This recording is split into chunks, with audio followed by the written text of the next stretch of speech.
आनंदाचे डोही आनंद तरंग, आनंदाचे डोही आनंद तरंग. काय सांगू झाले काहीची आबाही, काय सांगू झाले काहीची आबाही, पुढे चाली नाही, पुढे चाली नाही.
त्या धनुष्याकडे पाहूनच, त्याचा आकार आणि प्रचंडपणा पाहूनच आलेल्यापैकी अनेक जण मनामध्ये भयभीत झाले.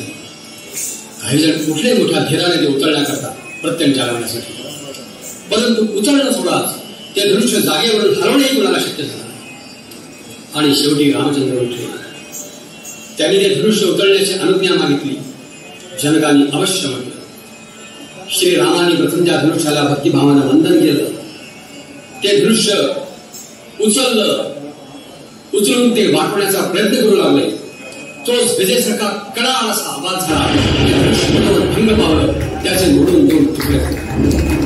हा मोठे विलक्षण पराक्रम करून सर्वजण स्तुतीत झाले. जनक संतुष्ट झाला. सीता अतिशय आनंदित झाली. आकाशाशी जडले नाते, धरणी मातेचे स्वयंवर झाले सीतेचे, स्वयंवर झाले सीतेचे, स्वयंवर झाले सीतेचे, स्वयंवर झाले सीतेचे, स्वयंवर झाले सीतेचे, स्वयंवर झाले सीतेचे, स्वयंवर झाले सीतेचे.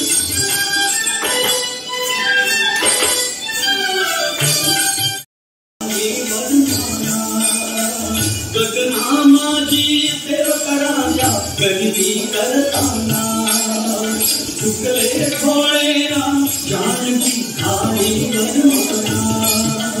गगना रामाजी देवकराच्या गलती करताना राजा कानी मदन पोचले मंगल माधुरे राजा कानी मदन पोचले मंगल माधुरे स्वयंवर धारे सीतेचे स्वयंवर धारे सीतेचे स्वयंवर धारे सीतेचे स्वयंवर धारे सीतेचे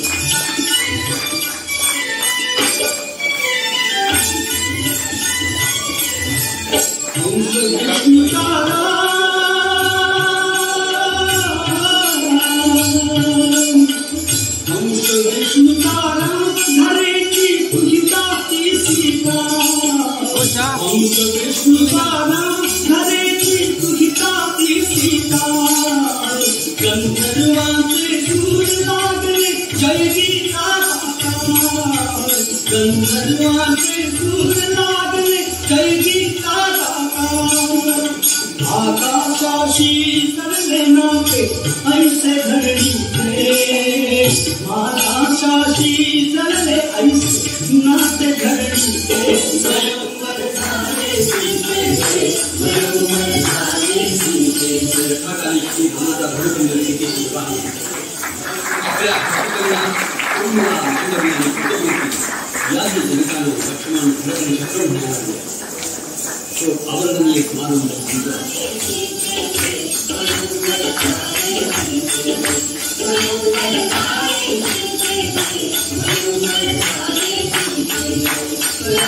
Thank you.